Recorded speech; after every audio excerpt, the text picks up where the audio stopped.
स्वागत दोस्तों आपका अपने चैनल के सामने यहाँ पे चलेंगे। सबसे पहले सबसे बड़ी आपको बताएंगे दोस्तों बिहार विधानसभा चुनाव को लेकर इस वक्त की सबसे बड़ी अपडेट सामने आ रही है, जहां पर बंद कैमरे पर दूसरे चरण के चुनाव खत्म होते ही क्या अमित शाह बिहार के अधिकारियों को धमकाने लगे हैं। दोस्तों डिटेल में जानकारी अब तक पहुंचाएंगे। इसी के साथ प्रेस कॉन्फ्रेंस करते हुए इंडिया गठबंधन की जीत के बड़े दावे सामने आए हैं। दोस्तों बताएंगे क्या बता रहे हैं प्रशांत किशोर और किस तरीके से दूसरे चरण के चुनाव के बाद स्थिति पलटती हुई नजर आ रही है। इसी के साथ में चलेंगे एक और बड़ी अपडेट तब, जहां पर बिहार चुनाव के अंतिम दिन भी लगातार लोगों के बीच में फंस गए भाजपा के बड़े बड़े नेता। दोस्तों जनता ने पूछे कई सारे ऐसे सवाल की कोई जवाब नहीं था और कहां पर राहुल गांधी की 5 लाख से बड़ी विशाल जनसभा हुई है। डिटेल में जानकारी अब तक पहुंचाएंगे दोस्तों। इसी के साथ में एक एक करके चलेंगे आज की सारी बड़ी अपडेट। लेकिन उससे पहले अगर आप भी मानते हैं कि बिहार के विधानसभा चुनाव 2025 में होगा जोरदार तरीके का बदलाव, तो इस वीडियो को लाइक करके लाल बटन दबाकर चैनल को सब्सक्राइब करके बेल आइकन दबाकर कमेंट बॉक्स में अपनी राय जरूर लिखा बताएगा। दोस्तों ज्यादा से ज्यादा वीडियो को शेयर कीजिएगा। चलते हैं सबसे पहले सबसे बड़ी ब्रेकिंग न्यूज अपडेट की तरफ, जहां पर बिहार विधानसभा चुनाव को लेकर इस वक्त की सबसे बड़ी अपडेट सामने आ रही है दोस्तों, जहां पर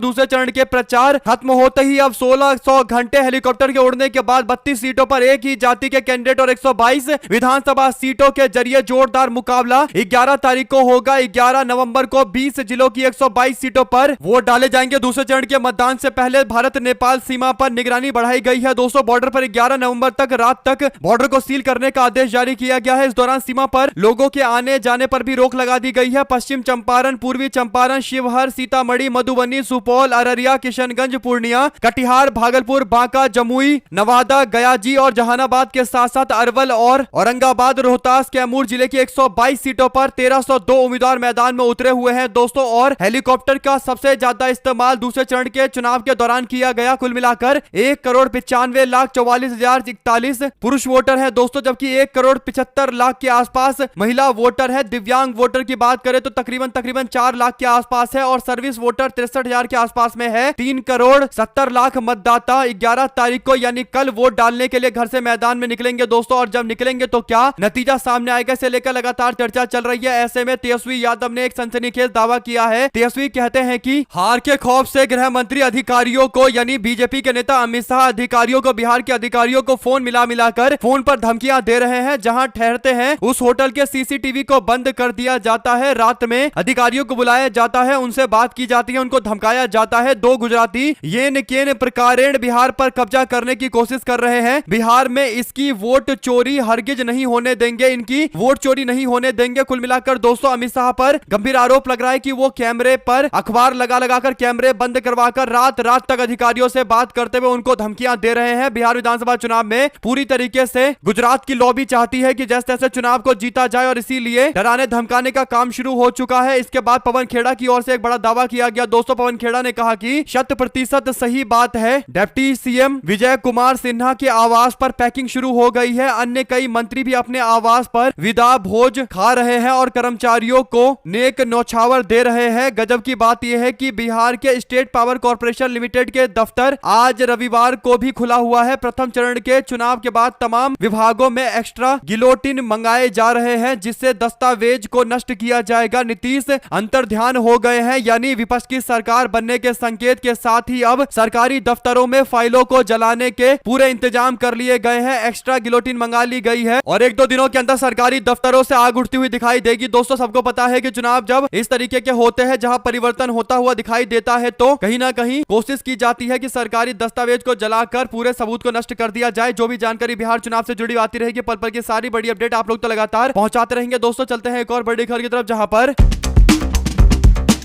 मीडिया में जो तमाम तरीके के भ्रम फैलाए जा रहे हैं दोस्तों। भ्रम यह फैलाया जा रहा है कि पहले चरण के चुनाव में नीतीश कुमार को फायदा मिल रहा है। इंडिया गठबंधन को बड़ी चुनौती इसलिए है क्योंकि इंडिया गठबंधन के सामने जो एनडीए गठबंधन है उसको महिलाओं का समर्थन मिल रहा है। कई सारे तथाकथित पॉलिटिकल पंडित टीवी चैनलों पर बैठकर दावा कर रहे हैं कि महिला वोटर इतनी ज्यादा घर से बाहर निकली है कि पूरा चुनाव पलट गया है। जबकि दोस्तों किसी को कोई अता पता नहीं है कि महिला वोटर कब और कितनी संख्या में वोट डालने के लिए निकली है। दोस्तों चुनाव आयोग की ओर से आज 3 दिन हो गए, अभी तक फाइनल आंकड़ा नहीं दिया गया है कि आखिर पहले चरण में कितनी महिलाओं ने वोट डाला, कितने पुरुषों ने वोट डाला दोस्तों। लेकिन हमारे देश में कई सारे ज्ञानी बाबा हैं, जो गोदी मीडिया के ज्ञानी बाबा हैं दोस्तों, जिनका मानना होता है कि भाजपा 400 पार, नरेंद्र मोदी 300 पार, अमित शाह देश नहीं दुनिया के गृह मंत्री, नरेंद्र मोदी को उनका बस चले तो वो अमेरिका के राष्ट्रपति तक बना दे दोस्तों। लेकिन इन्हीं गोदी मीडिया वालों को समझना चाहिए कि अब लोग समझते हैं कि इनके पास ना तो आंकड़ा है, ना इनके पास खुद का सर्वे है, ये हवा में तीर चला रहे हैं। और वो भी जब चुनाव चुनाव आयोग ने महिलाओं और पुरुषों के लेकर आंकड़ा जारी नहीं किया, तो ये कैसे बोल रहे हैं कि महिलाओं ने ज्यादा वोट डाला है पुरुष की तुलना में। अगर आप भी मानते हैं दोस्तों कि भ्रम और भ्रांति के सिवाय ये लोग कुछ नहीं कर सकते, क्योंकि चुनाव आयोग ने कोई आंकड़ा दिया नहीं है और ये लोग अपने आप ही अंधेरे में तीर चला रहे हैं। दोस्तों इस पूरे मामले प्रशांत किशोर कहते हैं कि चुनाव आयोग ने कोई आंकड़ा नहीं दिया है और इस बार बिहार का चुनाव इस बात पर नहीं हो रहा है कि कितनी महिलाओं ने वोट दिया है, महिलाओं ने क्या बढ़ चढ़कर वोट देकर परिवर्तन करने के लिए आगे बढ़ी है या फिर नीतीश सरकार को वोट दिया है। इस बार का जो चुनाव हो रहा है वो इस बात पर हो रहा है कि आखिर जो अलग अलग भारत के राज्यों में बिहार के रहने वाले गरीब मजदूर हैं जो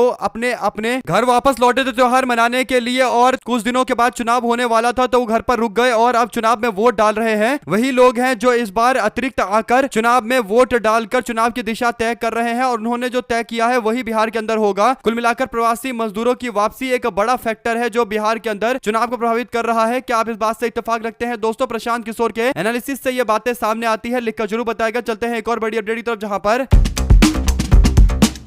बिहार के पटना में ऑल इंडिया कांग्रेस कमेटी की कार्य समिति के सदस्य, पूर्व प्रदेश के अध्यक्ष और राज्यसभा के सदस्य डॉक्टर अखिलेश प्रसाद सिंह, राष्ट्रीय सचिव प्रणव झा और प्रदेश के कार्यकारी अध्यक्ष कौकब कादरी के साथ साथ संयुक्त रूप से कई और नेताओं ने पटना के होटल मौर्या में आयोजित संवाददाता सम्मेलन को संबोधित किया और इस दौरान डॉक्टर अखिलेश प्रसाद सिंह ने संवाददाताओं से बात करते हुए कहा कि चुनाव परिणाम घोषित होते ही प्रथम चरण में महागठबंधन को बढ़त मिलेगी। साथ ही भाजपा पर चुटकी लेते हुए उन्होंने कहा कि नीतीश कुमार को मानसिक रूप से अस्वस्थ घोषित करने की साजिश चल रही है, इसलिए उसका वरिष्ठ चिकित्सकों की देखरेख में हेल्थ बुलेटिन जारी किया जाना चाहिए। सृजन घोटाले के आरोपियों को हाथ जोड़कर अभिवादन किया जाता है कि वो छात्र नौकरी और रोजगार छात्र मांगे तो उनके हाथ पांव पुलिस से ना तुड़वाए। कुल मिलाकर 200 सृजन घोटाले के आरोपी के हाथ पैर जोड़ने का मतलब भाजपा और नीतीश कुमार से हाथ पैर जोड़ा जा रहा है, जो सृजन घोटाले जैसे गंभीर मामले में जिनका नाम है। दोस्तों अगर आप भी मानते हैं कि घोटाला जो बिहार में हुआ है जिसमें 72,000 करोड़ के आसपास पैसे का तो कुछ अता पता ही नहीं है कि पैसा गया तो गया कहां। जब इतने बड़े बड़े कांड किए हुए हैं तब नीतीश कुमार और नरेंद्र मोदी बिहार में आकर कैसे अपने सरकार को रिपीट करने के लिए लोगों से अपील कर सकते हैं, यह समझ में नहीं आता। लेकिन प्रेस कॉन्फ्रेंस के माध्यम की ओर से जमकर टारगेट किया गया है। दोस्तों इसी के साथ में चलते हैं एक और बड़ी अपडेट तक, जहां पर सुप्रीम कोर्ट के वरिष्ठ वकील कपिल सिब्बल ने एक प्रेस कॉन्फ्रेंस की। दोस्तों इस दौरान उन्होंने कहा कि 3 नवंबर को हरियाणा से बिहार के लिए लगभग 6,000 लोगों को बैठाकर 4 ट्रेन रवाना की गई और या तो ये बिहार के वास्तविक मतदाता थे या फिर किसी योजनाबद्ध तरीके से योजनाबद्ध ऑपरेशन का हिस्सा थे। मैं अश्वनी वैष्णव से पूछना चाहता हूं कि ये स्पेशल ट्रेन क्यों चलवाई गई? जब स्पेशल ट्रेन फेस्टिवल में यानी त्योहार में लोगों को सहूलियत पहुंचाने के लिए की जाती थी, फिर चुनाव से 2 दिन 3 दिन पहले ये जो स्पेशल ट्रेन चलवाई गई, क्या ये special train Bharatiya Janata party के एजेंडे को प्रमोट करने के लिए चलाई गई ताकि हर भरकर मजदूरों को उनके गांव तक ले जाया जाए, वहां पर बीजेपी के समर्थन में वोट करवाया जाए? 2 शब्द जरूर लिखकर बताएगा दोस्तों इस पूरे मामले पर और ज्यादा से ज्यादा वीडियो को शेयर कीजिएगा। चलते हैं एक और बड़ी अपडेट की तरफ, जिसमें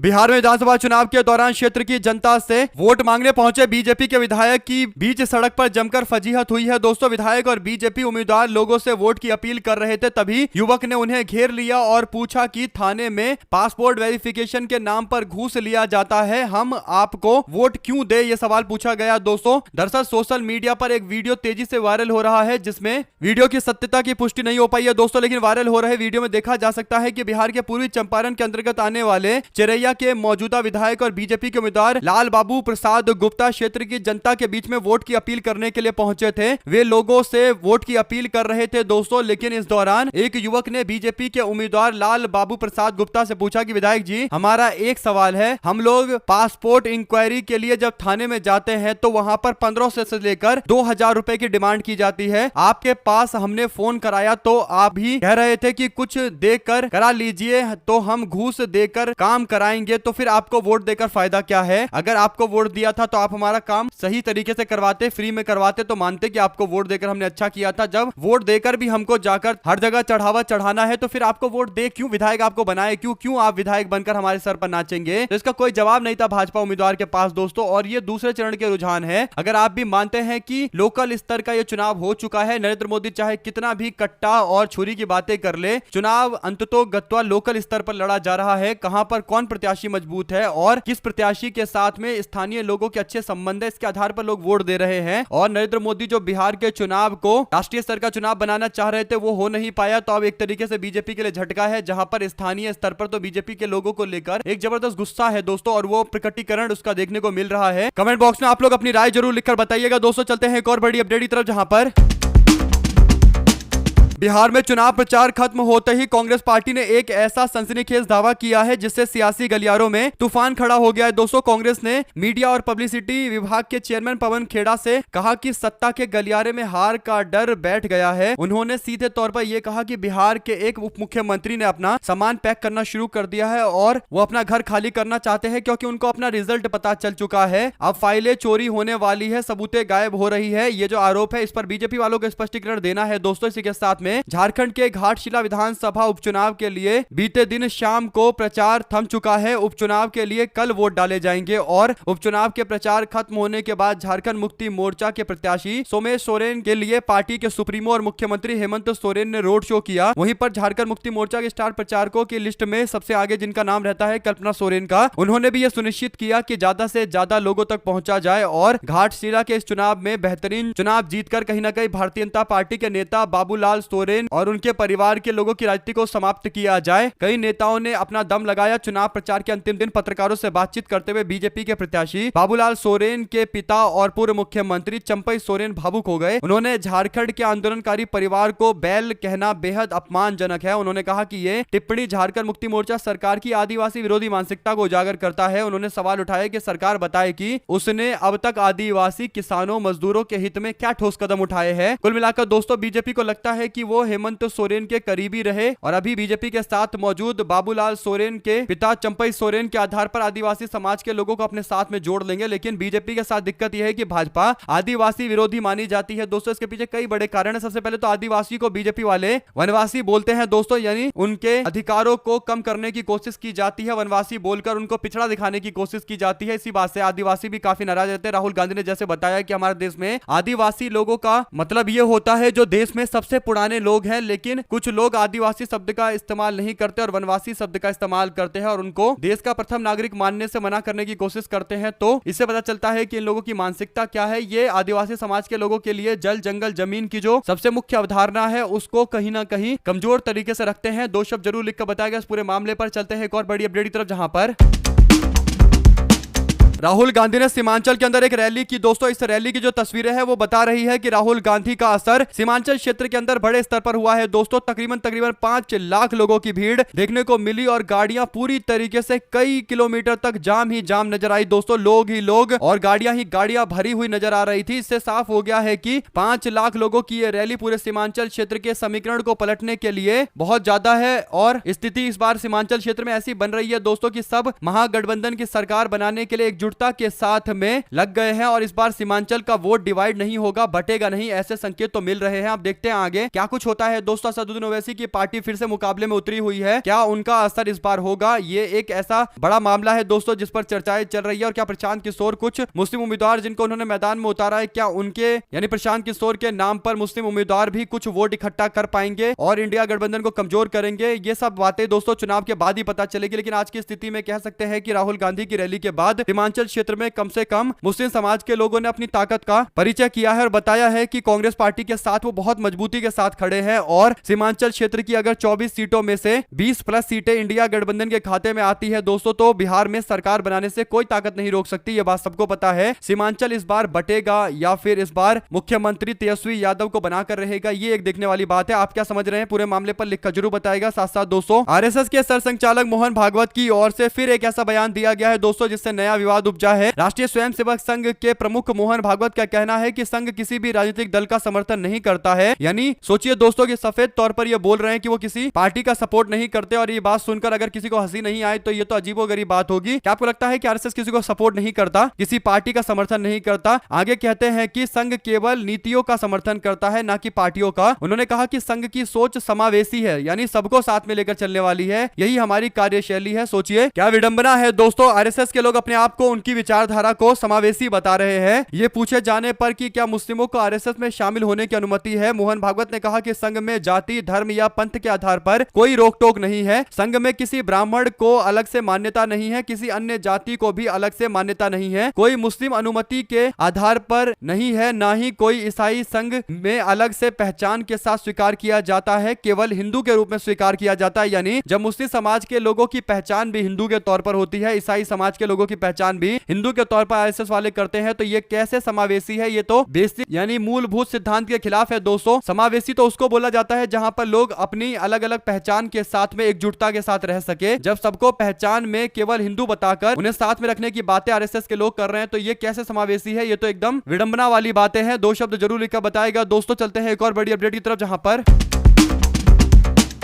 मध्य प्रदेश के पचमढ़ी में कांग्रेस पार्टी जिला अध्यक्षों के प्रशिक्षण सत्र में देर से पहुंचने पर राहुल गांधी को 10 पुशअप्स लगाने की सजा मिली। पार्टी ने अनुशासन सख्ती से लागू किया था दोस्तों। करीब 20 मिनट देरी से पहुंचे राहुल गांधी ने हंसी खुशी से सजा को स्वीकार किया और पुशअप लगाकर माहौल को हल्का किया। उन्होंने बाद में शिविर को संबोधित करते हुए नए जिला अध्यक्षों से मुलाकात की। दोस्तों आपको बता दें कि मध्य प्रदेश दौरे पर गए राहुल गांधी ने इस बार पार्टी के लोगों को, कार्यकर्ताओं को अनुशासन का पाठ पढ़ाया दोस्तों, और कहा कि हम लोगों को अनुशासन के साथ काम करना चाहिए, हम लोगों को जन सेवा में काम करना है, हम लोग यहाँ पर लोगों की मदद करने के लिए मौजूद हैं। भारतीय राष्ट्रीय कांग्रेस की विचारधारा को आगे ले जाने के लिए हमारी एक तत्परता होनी चाहिए, हमारा एक संकल्प होना चाहिए जिसमें कोई कोताही नहीं होनी चाहिए। और पचमढ़ी में आयोजित कांग्रेस जिला अध्यक्षों के प्रशिक्षण सत्र के अनुशासन को लेकर खास सख्ती बरती गई दोस्तों। देर से पहुंचने वालों को न केवल ताली बजाकर टाइम मैनेजमेंट का एहसास करवाया गया, बल्कि प्रतीकात्मक सजा भी दी गई ताकि वो समझे कि समय की क्या अहमियत है। यानी कांग्रेस पार्टी डिसिप्लिन पर फोकस कर रही है दोस्तों। अगर आप भी मानते हैं कि किसी भी संगठन को चलाने के लिए उसके अंदर अनुशासन का होना जरूरी है, एकदम क्लैरिटी होनी चाहिए कि हम लोग क्या करने जा रहे हैं। भारतीय राष्ट्रीय कांग्रेस कोई छोटी मोटी ऐसे एरी गैरी पार्टी नहीं है दोस्तों। आजादी का आंदोलन भारतीय राष्ट्रीय कांग्रेस ने शुरू किया और भारतीय राष्ट्रीय कांग्रेस ने ही देश को आजादी दिलाई दोस्तों। महात्मा गांधी से लेकर जवाहरलाल नेहरू, एससी बोस के साथ साथ मौलाना अबुल कलाम आजाद इसके सबसे बड़े नेता रहे हैं दोस्तों। और भारतीय राष्ट्रीय कांग्रेस ने हमेशा से यह सुनिश्चित किया है कि सभी व्यक्ति पार्टी की मुख्य विचारधारा के साथ जुड़े, जन सेवा से जुड़े, यानी लोगों की सेवा करने के लिए आ रहे हैं। इसीलिए जरूरी है कि खुद अनुशासन में रहे। जब खुद पर अनुशासन होगा, डिसिप्लिन होगा, तो फिर पार्टी के काम और बेहतर तरीके से होंगे। अगर आप भी मानते हैं दोस्तों कि राहुल गांधी ने बहुत अच्छा एग्जाम्पल दिया, उनको 10 पुशअप मारने के लिए बोला गया और उन्होंने पुशअप मारकर दिखाया कि मैं देर से आया हूं तो मैं इस गलती को स्वीकार करता हूं, आप लोगों से क्षमा मांगता हूं, माफी मांगता हूं और मैं 10 पुशअप लगाकर अपनी देरी से आने की सजा पूरी करूंगा। अगर आप भी मानते हैं दोस्तों कि सही एग्जाम्पल था तो अपनी राय जरूर लिखकर बताएगा। चलते हैं एक और बड़ी अपडेट की तरफ, जिसमें मध्य प्रदेश के सरकारी स्कूल का एक वीडियो वायरल हुआ, जिसके बाद अब बीजेपी बैकफुट पर है। खबर यह है कि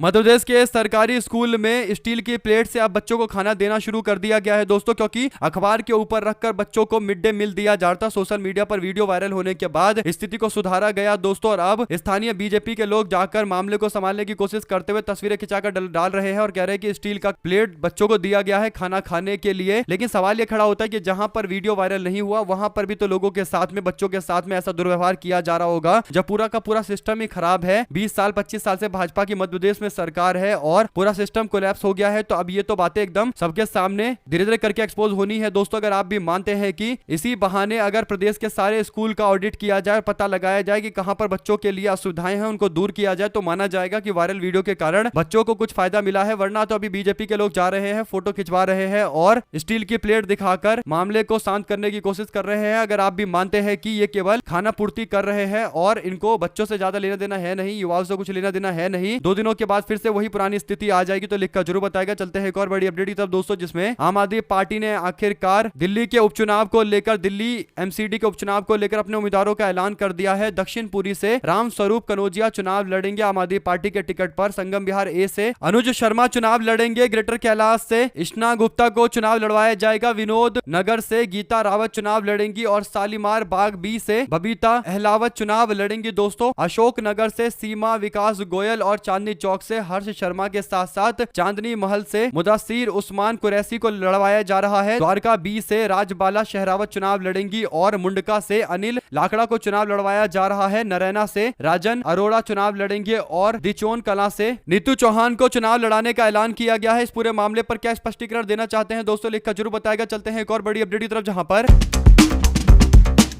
उड़ीसा के नौपाड़ा में विधानसभा की उपचुनाव की सीटों पर वोट डाले जाने वाले हैं दोस्तों। ऐसे में भाजपा की बौखलाहट ये है कि अगर नौपाड़ा विधानसभा सीट कांग्रेस पार्टी जीत जाती है तो पार्टी अपने आप को मुख्य विपक्षी दल के तौर पर प्रोजेक्ट करेगी और बीजू जनता दल का पूरी तरीके से खेल 9-2-11 हो जाएगा। यही बड़ा कारण है कि बार बार पुलिस वाले कांग्रेस पार्टी के दफ्तरों पर जा जाकर छापेमारी कर रहे हैं दोस्तों। फिर से कांग्रेस पार्टी के नेता अंकित सिंघाई के घर पर आईटी के द्वारा रेड मारा गया है दोस्तों, और नौपाड़ा विधानसभा चुनाव से 2 दिन पहले ये रेड मारा गया है। तो अभी कोशिशें तो लगातार ये लोग कर रहे हैं भाजपा वाले उड़ीसा के अंदर की जैसे तैसे आखिर कांग्रेस पार्टी पर दबाव बनाया जाए कि नौपाड़ा के चुनाव को वो थोड़ा स्लो करे। लेकिन सबको पता है कि नौपाड़ा विधानसभा चुनाव कांग्रेस पार्टी किसी भी हालत में जीतेगी, चाहे इसके लिए पार्टी को कुछ भी करना पड़े। राहुल गांधी ने टारगेट दिया है, कांग्रेस ने रणनीति तय की है कि उड़ीसा में पार्टी को नंबर 1 पार्टी बनकर वापस से सरकार में आना है। हमारे साथ लगातार जुड़े रहने से दोस्तों का बहुत बहुत धन्यवाद। आप लोग देख रहे थे आपका अपना चैनल जय हिंद जय भारत। ज्यादा से ज्यादा वीडियो को शेयर कीजिएगा दोस्तों। बहुत बहुत धन्यवाद।